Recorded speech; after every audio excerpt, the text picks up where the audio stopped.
ये बहुत पुराने जमाने की बात है, जब जमीन पर बादशाहों का रौब खुदा के कहर जैसा समझा जाता था और गरीब की आह आसमान का सीना चीरने की ताकत रखती थी। मशरिक की जानिब पहाड़ों के दामन में एक अजीम उलशान सल्तनत आबाद थी, जिसका नाम सल्तनत एजर निगार था। जैसा कि नाम से जाहिर है, ये सल्तनत दौलत, हीरे जवाहरात और सोने चांदी से मालामाल थी। यहाँ की इमारतें संगे मरमर की थीं। बाजारों में रेशम और कमखाब के ढेर लगे रहते थे और हवाओं में हर वक्त इत्र की खुशबू बसी रहती थी। इस सल्तनत का हुक्मरान सुल्तान आलीशान सुल्तान शहराम था। सुल्तान शहराम अपनी ताकत, वजाहत और शुजात में अपनी मिसाल आप था। उसकी तलवार की चमक से दुश्मन की आंखें खैरा हो जाती थीं और उसके घोड़े की टापों से जमीन लरजती थी। 40 साल की उम्र तक पहुंचते पहुंचते सुल्तान ने आसपास की 7 बड़ी सल्तनतें फतह कर ली थीं। खजाने इतने भर चुके थे कि वजीरों को हिसाब रखने के लिए नए दफातर बनाने पड़ते थे। लेकिन इंसान की फितरत अजीब है। जब उसे सब कुछ मिल जाता है तो अक्सर वो चीज खो जाती है जो सबसे ज्यादा कीमती होती है, सुकून। सुल्तान शहराम, जो कभी मैदान जंग में हजारों के लश्कर के सामने सीना ताने खड़ा रहता था, अब अपने ही महल के रेशमी बिस्तर पर रात भर करवटें बदलता रहता था। उसे एक अजीब बीमारी ने आन घेरा था। जिस्मानी तौर पर वो तंदुरुस्त था। शाही तबीब रोजाना उसका मुआयना करते और उसे सेहतमंद करार देते, लेकिन उसके दिल में एक अनजाना खौफ और रूह में एक गहरा खला पैदा हो चुका था। उसे लगता था कि उसके सीने के अंदर एक सहरा है जो फैलता जा रहा है, उसकी खुशियों, उसकी नींद और उसके चैन को निगल रहा है। रात के पिछले पहर, जब पूरा शहर ख्वाब एक खरगोश के मजे ले रहा होता, सुल्तान शहराम अपने वसीओ अरीज महल की छत पर टहलता रहता। आसमान पर चमकते सितारे उसे तंज करते हुए महसूस होते। वो सोचता, मैंने दुनिया जीत ली, मगर मैं अपनी पलकों पर नींद बिठाने से कासिर हूं। मेरे पास दुनिया का सबसे नर्म बिस्तर है, मगर आराम नहीं है। मेरे पास दुनिया के लजीज तरीन खाने हैं, मगर भूख और जायका रूठ चुका है। महल के दरो दीवार सुल्तान की खामोश चीखों के गवाह थे। उसकी बेगम मल्लिका माहीन, जो अक्ल ओ फहम की देवी समझी जाती थीं, शौहर की इस हालत से सख्त परेशान थीं। उन्होंने मुल्क के बड़े बड़े हकीमों, नजूमियों और साहिरों को बुलाया। किसी ने कहा कि सितारों की चाल उल्टी है, किसी ने कहा कि पुराने दुश्मनों का साया है, और किसी ने नायाब जड़ी बूटियों के जोशांदे तजवीज किए। मगर सुल्तान का मर्ज बढ़ता गया ज्यों-ज्यों दवा की। सुल्तान का रवैया अब चिड़चिड़ा हो चुका था। जो बादशाह कभी अपनी रियाया के लिए मेहरबान बाप की हैसियत रखता था, अब मामूली गलतियों पर भी सख्त सजाएं देने लगा था। महल में खौफ का राज था। वजीर और मुशीर बादशाह के सामने जाने से कतराने लगे। झरनिगार की गलियां जो कभी कहकहों से गूंजती थीं, अब वहां खौफ के साए मंडल आने लगे। एक रोज सुल्तान की बेचैनी इंतहा को पहुंच गई। उसने दरबार लगाया और ऐलान किया, मेरी सल्तनत का जो भी शख्स, ख्वाह वो तबीब हो, फकीर हो या जादूगर, अगर मुझे एक रात की पुरसुकून नींद और मेरे दिल का चैन लौटा दे, तो मैं उसे अपना आधा खजाना और सल्तनत का सबसे जरखेज सूबा इनाम में दूंगा। लेकिन अगर कोई दावा करे और नाकाम रहे तो उसका सर कलम कर दिया जाएगा।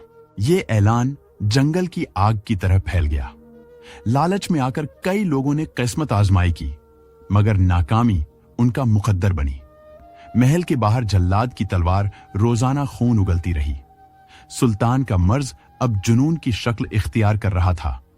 उम्मीद दम तोड़ रही थी और मौत का साया महल पर गहरा होता जा रहा था। सल्तनत ए झर निगार की हदूद से कोसों दूर घने जंगलात और दुश्वार गुजार पहाड़ों के पार एक छोटी सी वादी थी, जिसे लोग वादी ए गुमनाम कहते थे। यहाँ के लोग दुनिया की हवस और सियासत से दूर सादा जिंदगी बसर करते थे। वो अपनी भेड़ बकरियां चराते, जमीन से अनाज उगाते और खुदा का शुक्र अदा करते।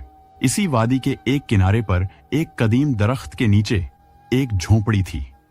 इस झोंपड़ी में एक बूढ़ा शख्स रहता था जिसका नाम बाबा फरीद था।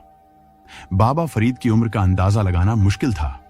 उनकी कमर झुक चुकी थी, दाढ़ी बर्फ की तरह सफेद थी और चेहरे पर झुर्रियां थीं, मगर उनकी आंखों में एक ऐसी चमक थी जो देखने वाले के दिल में उतर जाती थी। वो पेशे के एतबार से एक मिट्टी के बर्तन बनाने वाले कुम्हार थे, लेकिन वादी के लोग उन्हें एक दाना और बुजुर्ग मानते थे। बाबा फरीद के साथ उनका एक नौजवान पोता आरेज रहता था। आरेज 20-22 साल का एक खूबरू नौजवान था, जिसके बाजुओं में मेहनत की मछलियां तड़पती थीं और जिसके लहजे में पहाड़ी चश्मों जैसी रवानी थी।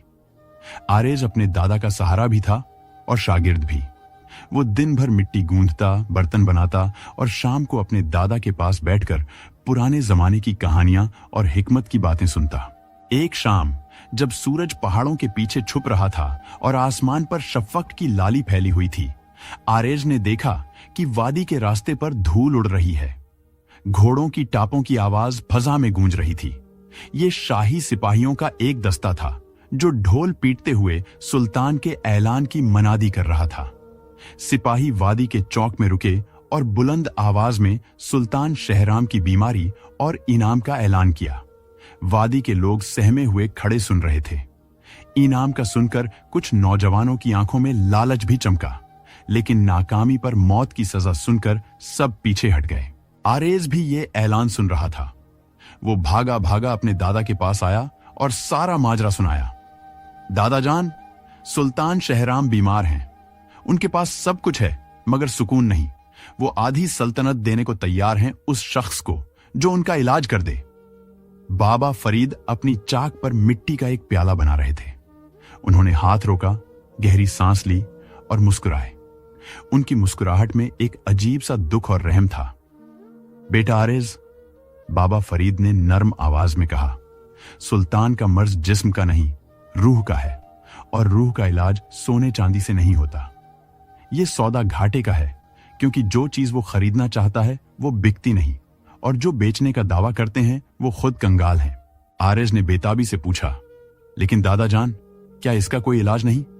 क्या इतना बड़ा बादशाह यूं ही तड़प तड़प कर मर जाएगा? क्या हमारी हिकमत जो आपने सीना ब सीना पाई है किसी काम ना आएगी? बाबा फरीद ने आरेज की आंखों में देखा। उन्हें नौजवान के अंदर एक तड़प नजर आई। ये तड़प लालच की नहीं थी, बल्कि इंसानी हमदर्दी की थी।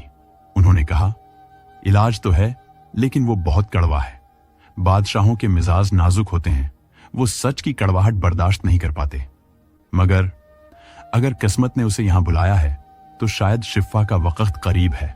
बाबा फरीद ने आरेज को एक अजीब हुक्म दिया। बेटा, तुम कल सुबह शहर जाओगे, लेकिन तुम तबीब बनकर नहीं जाओगे, तुम एक पैगंबर बनकर जाओगे। तुम सुल्तान से कहोगे कि अगर वो शिफा चाहता है तो उसे अपना तख्त छोड़कर फकीर का लिबास पहनकर तने तन्हा इस वादी में आना होगा। इलाज महल में नहीं, इस झोपड़ी की खाक पर होगा। आरेज हैरान रह गया। दादा जान, क्या सुल्तान ये मानेगा? वो तो मुझे कत्ल करवा देगा। बाबा फरीद ने सुकून से जवाब दिया, जिस इंसान की नींद रूठ जाए वो मौत के डर से आजाद हो जाता है। वो हर शर्त मान लेगा, क्योंकि उसकी तकलीफ उसे किसी भी हद तक जाने पर मजबूर कर देगी। जाओ, खुदा तुम्हारा निगाहबान है। आरेज का सफर तवील और थका देने वाला था। जब वो सल्तनत एजर निगार के अजीम उल शान दरवाजे पर पहुंचा तो उसकी हालत धूल से अटी हुई थी। पहरेदारों ने उसे रोक लिया, लेकिन जब उसने कहा कि वो सुल्तान के मर्ज का इलाज जानता है तो उसे फौरन दरबार में पेश किया गया। दरबार का माहौल सोगवार था। सुल्तान शहराम तख्त पर नीम दराज था।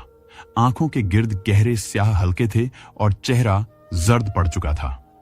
वजीर और उमरा सर झुकाए खड़े थे। आरेज ने आगे बढ़कर अदब से सलाम किया, लेकिन जमीन नहीं चूमी।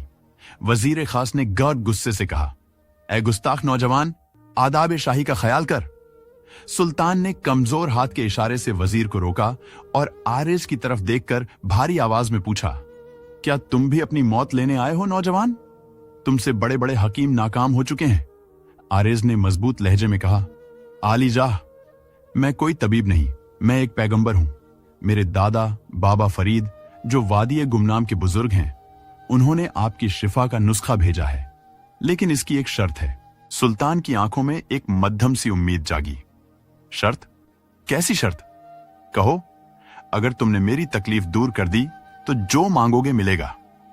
आरेज ने सबकी तरफ देखा और फिर सुल्तान की आंखों में आंखें डालकर कहा, बादशाह सलामत, शर्त यह है कि दवा आपके पास नहीं आएगी, आपको दवा के पास जाना होगा, आपको अपना शाही लिबास उतारना होगा, मामूली कपड़े पहनने होंगे, घोड़े और सिपाही यहीं छोड़ने होंगे और मेरे साथ पैदल सफर करके वादी गुमनाम तक चलना होगा। वहां मेरे दादा की झोपड़ी में रहकर ही आपका इलाज मुमकिन है। पूरे दरबार में सन्नाटा छा गया। वजीरों ने शोर मचा दिया कि यह साजिश है, ये नौजवान दुश्मन का जासूस है जो सुल्तान को अकेले जंगल में ले जाकर मारना चाहता है। सुल्तान कुछ देर खामोश रहा। उसके अंदर एक जंग चल रही थी। उसका शाहाना वकार उसे रोक रहा था, लेकिन उसकी बेख्वाब रातों का अजाब उसे पुकार रहा था। आखिरकार सुल्तान उठ खड़ा हुआ। उसने अपना ताज सर से उतारा और तख्त पर रख दिया। मैं जाऊंगा, सुल्तान ने फैसला कुन अंदाज में कहा। मैंने तख्त पर बैठकर देख लिया, मुझे सुकून नहीं मिला। अब मैं खाक पर चलकर देखूंगा। अगर ये नौजवान धोखेबाज निकला तो मेरी फौज इस पूरी वादी को राख कर देगी, लेकिन अगर इसकी बात में सच्चाई हुई तो शायद मुझे वो मिल जाए जो मैं खो चुका हूं। अगली सुबह सूरज निकलने से पहले दो साए शहर से निकले, एक नौजवान आरेज और दूसरा एक मामूली ऊनी चौगे में मलबूस शख्स जो कल तक सुल्तान शहराम था। सफर शुरू हुआ। शुरुआत में सुल्तान खामोश रहा, लेकिन जैसे जैसे सूरज बुलंद हुआ और रास्ते दुश्वार हुए, उसके पैरों में छाले पड़ने लगे। वो जो रेशम के अलावा किसी चीज पर पैर नहीं रखता था, अब कंकरियों और कांटों की चुभन महसूस कर रहा था। दोपहर के वक्त सुल्तान थक कर एक दरख्त के नीचे गिर गया। पानी, मुझे पानी चाहिए, उसने हुक्म देने वाले लहजे में कहा। आरिज ने अपने मशकीजे से पानी का एक प्याला भरा और सुल्तान को दिया। पानी गर्म था और उसमें मिट्टी का जायका था। सुल्तान ने मुंह बनाया और प्याला फेंक दिया। ये क्या गंदा पानी है, मैं ये नहीं पी सकता। आरिज ने सुकून से प्याला उठाया और कहा, बादशाह सलामत, यहां जंगल में शरबत दीदार नहीं मिलता, यही पानी जिंदगी है। अगर प्यास बुझानी है तो इसे ही आबे हयात समझना होगा। और याद रखें, यहां आप बादशाह नहीं, एक मुसाफिर हैं। कुदरत बादशाहों और फकीरों में फर्क नहीं करती। सुल्तान को गुस्सा तो बहुत आया, लेकिन प्यास इस कदर शदीद थी कि थोड़ी देर बाद उसने वही पानी मांगा और ऐसे पी गया जैसे दुनिया का बेहतरीन मशरूब हो। यह सफर कई दिन जारी रहा। रास्ते में उन्होंने बारिशें झेलीं, आंधियों का सामना किया और सख्त जमीन पर सोए। आहिस्ता आहिस्ता सुल्तान का शाहाना झोम टूटने लगा। उसे भूख लगती तो वो सूखी रोटी भी शौक से खाता। जब वो थक जाता तो पत्थर का तकिया भी उसे नरम लगता। इस दौरान आरेज और सुल्तान के दरमियान मुकालमे होते रहे। तुम्हारे दादा क्या जादू जानते हैं? सुल्तान ने एक रात अलाव के पास बैठकर पूछा। वो जादू नहीं जानते, वो हकीकत जानते हैं, आरेज ने लकड़ियां आग में डालते हुए कहा।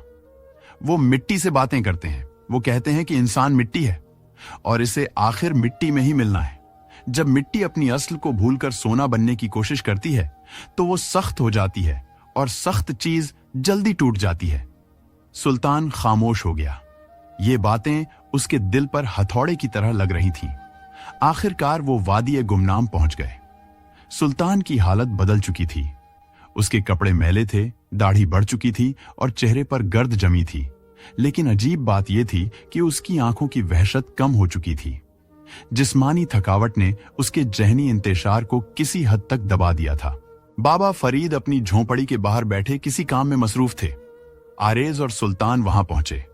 सुल्तान ने तवक्को की थी कि बाबा फरीद उठकर उसका इस्तकबाल करेंगे, लेकिन वो अपने काम में मग्न रहे। दादा जान, मैं मेहमान को ले आया हूं, आरेज ने कहा। बाबा फरीद ने सर उठाया। उनकी गहरी आंखों ने सुल्तान के वजूद का जायजा लिया। आओ शहराम, मैं तुम्हारा ही इंतजार कर रहा था, उन्होंने ऐसे कहा जैसे किसी पुराने दोस्त से मुखातिब हों। नाम सुनकर सुल्तान चौंका नहीं, बल्कि उसे एक अपनाइयत महसूस हुई। बुजुर्गवार, मैं इलाज के लिए आया हूं, सुल्तान ने आजिजी से कहा। यह पहला मौका था जब उसके लहजे में हुक्म नहीं, दरख्वास्त थी। बाबा फरीद मुस्कुराए। इलाज शुरू हो चुका है शहराम। देखो, तुम अपने पैरों पर चलकर यहां आए हो, तुम्हारे माथे पर पसीना है और तुमने वो पानी पिया है जो आम इंसान पीता है। लेकिन बीमारी अभी जड़ से नहीं गई। मुझे क्या करना होगा? तुम्हें मेरे साथ काम करना होगा। तुमने सारी जिंदगी हुक्म दिया है, अब तुम्हें खिदमत करनी होगी। तुमने तोड़ना सीखा है, अब तुम्हें जोड़ना सीखना होगा। तुम कल से मेरे साथ मिट्टी गूंदोगे और बर्तन बनाओगे। सुल्तान शहराम, जिसके हाथ सिर्फ तलवार पकड़ना जानते थे, अब मिट्टी गूंदने लगे। शुरू में उसे बहुत मुश्किल हुई। मिट्टी उसके हाथों से फिसल जाती, बर्तन टेढ़े बनते, उसे कोफ्त होती, गुस्सा आता। लेकिन बाबा फरीद सब्र से उसे सिखाते। गुस्सा मत करो शहराम, मिट्टी से लड़ो मत, इसके साथ बहाओ। जब तुम नर्म हो जाओगे तो मिट्टी तुम्हारी बात मानेगी। दिन हफ्तों में बदल गए। सुल्तान सुबह सवेरे उठता, नमाज के वक्त बाबा फरीद के साथ बैठता, फिर दिन भर सख्त मशक्कत करता। दोपहर को वो सब मिलकर दाल रोटी खाते और रात को सितारों की छांव में सो जाते। अजीब मौजिजा हुआ कि सुल्तान को अब नींद आने लगी थी। सख्त जमीन पर लेटते ही वो गहरी नींद सो जाता और सुबह ताजा दम उठता। उसके जहन से सल्तनत के मसाइल, जंगों के नक्शे और साजिशों के खौफ धुंधला गए। एक दिन सुल्तान एक खूबसूरत सुराही बनाने में कामयाब हो गया। उसने खुशी खुशी बाबा फरीद को वो सुराही दिखाई। देखें बाबा, मैंने बना लिया, ये बेहतरीन है। सुल्तान के लहजे में फख्र था। बाबा फरीद ने सुराही हाथ में ली, उसे घुमाया और अचानक उसे जमीन पर दे मारा। सुराही चकनाचूर हो गई। सुल्तान को शदीद सदमा पहुंचा। आपने ये क्यों किया? मैंने इसे कितनी मेहनत से बनाया था, वो चिल्लाया। बाबा फरीद ने संजीदगी से कहा, तुमने सुराही बनाई, लेकिन तुम्हारे अंदर का बादशाह फिर जाग उठा। तुमने कहा मैंने बनाई, ये बेहतरीन है। जब तक तुम मैं से नहीं निकलोगे, तुम सुकून नहीं पा सकोगे। ये टूटना जरूरी था ताकि तुम्हें पता चले कि तख्लीक और मिल्कियत में फर्क है। चीजें टूट जाती हैं शहराम, लेकिन बनाने वाले का हुनर और नियत बाकी रहती है। जो चीज फानी है उस पर फख्र कैसा और उसके टूटने पर गम कैसा। सुल्तान वहीं बैठ गया और बिखरी हुई किरचियों को देखने लगा। उस लम्हे उसके अंदर कुछ टूटा। शायद वो उसका तकब्बुर था, उसकी अना थी। उसे अपनी पूरी जिंदगी की जंगें, खून खराबा और दौलत के अंबार इन मिट्टी की किरचियों की तरह बेमानी लगने लगे। वो फूट फूट कर रो पड़ा। वो इतना रोया कि उसके आंसुओं ने मिट्टी को गीला कर दिया। बाबा फरीद ने उसके कंधे पर हाथ रखा। आज तुम्हारे दिल का जहर आंसुओं के रास्ते निकल गया। आज तुम वाकई शिफायाब हो गए। कुछ अरसा और गुजर गया। सुल्तान अब मुकम्मल तौर पर बदल चुका था। उसके चेहरे पर नूर और लहजे में मिठास थी। उसे मालूम हो चुका था कि सुकून इक्तिदार में नहीं, कनात में है, खिदमत में है। एक दिन बाबा फरीद ने कहा, शहराम, अब तुम्हारे जाने का वक्त आ गया है। तुम्हारी सल्तनत तुम्हारी मुंतजिर है। सुल्तान घबरा गया। नहीं बाबा, मैं वापस नहीं जाना चाहता। वो महल मुझे काट खाएगा। वो तख्त कांटों का बिस्तर है। मैं यहीं रहना चाहता हूं, आपके कदमों में, मिट्टी गूंदते हुए। मुझे यहां सुकून मिला है। बाबा फरीद ने नफी में सर हिलाया। नहीं बेटा, फरार में सुकून नहीं होता। असल इम्तिहान यह है कि तुम इसी दुनिया में रहो, इसी तख्त पर बैठो, लेकिन तुम्हारे अंदर फकीर जिंदा रहे। अगर तुम यहां रुक गए तो ये खुद गर्जी होगी। तुम्हारी रियाया को एक नेक और रहमदिल बादशाह की जरूरत है। जाओ और जो रोशनी तुमने यहां पाई है उसे अपनी अंधेरी सल्तनत में फैलाओ। याद रखना, बादशाह वो नहीं जो हुकूमत करे, बादशाह वो है जो खिदमत करे। न चाहते हुए भी सुल्तान को हुक्म मानना पड़ा। वो आरेज के साथ वापस शहर की तरफ रवाना हुआ। जब वो महल पहुंचे तो वहां कोहराम मचा हुआ था। बादशाह की गैर मौजूदगी में पड़ोसी मुल्क ने हमले की तैयारी कर ली थी और अंदरूनी साजिशें उरूज पर थीं। सुल्तान जब दरबार में दाखिल हुआ तो उसके कपड़े सादा थे, लेकिन उसके चेहरे पर ऐसा जलाल और सुकून था कि सब दंग रह गए। उसने तख्त संभाला, लेकिन इस बार उसके बैठने के अंदाज में रौनक नहीं थी। उसने सबसे पहले जंग का इरादा तर्क किया और सिफारतकारी से मसला हल करने का हुक्म दिया। उसने खजाने के मुंह गरीबों के लिए खोल दिए। उसने जालिम वजीरों को माजूल किया और ईमानदार लोगों को आगे लाया। लोग हैरान थे कि ये वही सुल्तान शहराम है। अब वो रातों को भेस बदलकर रियाया की खबरगिरी करता, लेकिन जासूसी के लिए नहीं, मदद के लिए। वो अक्सर अपने महल के बाग में बैठकर मिट्टी से बर्तन बनाता और उन्हें देखकर मुस्कुराता। साल गुजरते गए। सल्तनत एजर निगार अब वाकई खुशहाल थी। वहां खौफ का नहीं, मोहब्बत का राज था। सुल्तान शहराम बूढ़ा हो चुका था। एक दिन खबर आई कि वादी गुमनाम में बाबा फरीद का इंतकाल हो गया है। सुल्तान को गहरा सदमा पहुंचा। वो फौरन वादी गया। उसने अपने हाथों से अपने मुर्शिद की कब्र खोदी और उन्हें सुपुर्द ए खाक किया। वापसी पर वो आरेज को अपने साथ ले आया। आरेज अब एक समझदार आदमी बन चुका था। सुल्तान ने उसे अपना मुशीर खास मुकर्रर किया। अपनी वफात से कुछ देर पहले सुल्तान शहराम ने अपने बेटों और वजीरों को बुलाया। वो अपने बिस्तर पर लेटा था, वही बिस्तर जो कभी उसे कांटों की तरह चुभता था। अब उसे वहां इत्मीनान था। उसने अपने सरहाने रखी हुई एक टूटी हुई मिट्टी की सुराही की तरफ इशारा किया जो वो वादी से लाया था, और कमजोर आवाज में कहा, मेरे बच्चों, इस सल्तनत की हिफाजत करना, मगर कभी इसे अपनी मिल्कियत मत समझना। ये तख्त, ये ताज, ये खजाने, ये सब मिट्टी की तरह है। जब तक तुम नर्म रहोगे, जुड़े रहोगे, जब सख्त हो जाओगे, टूट जाओगे। मैंने आधी जिंदगी दुनिया को फतह करने में गंवा दी और सुकून न पा सका। मुझे सुकून तब मिला जब मैंने खुद को फतह किया और खाक में मिलना सीखा। सुल्तान ने आरेज का हाथ थामा और मुस्कुराया। तुम्हारे दादा सच कहते थे आरेज, सुकून बाजारों में नहीं बिकता, ये दिल की खेती में उगता है और इसे सब्र और खिदमत के पानी से सींचना पड़ता है। इसके साथ ही सुल्तान शहराम की आंखें हमेशा के लिए बंद हो गईं। उसके चेहरे पर एक अबदी मुस्कुराहट थी, ऐसी मुस्कुराहट जो किसी बादशाह को नहीं बल्कि एक मुतमिन इंसान को नसीब होती है। सुल्तान को उसी शाही मकबरे में दफन किया गया, लेकिन उसकी वसीयत के मुताबिक उसकी कब्र पर संग ए मरमर का ताज नहीं बनाया गया, बल्कि कच्ची मिट्टी डाली गई और उस पर फूलों की एक क्यारी बनाई गई, ताकि आने वाले वक्तों में दुनिया याद रखे कि बड़ाई मिट्टी होने में है, मिट्टी करने में नहीं। और आज भी सदियों बाद जब कोई मुसाफिर झर निगार के खंडरात से गुजरता है तो हवाओं में एक सरगोशी सुनाई देती है, सुकून तख्त में नहीं, बख्त में है, और बख्त उसका है जो झुकना जानता है।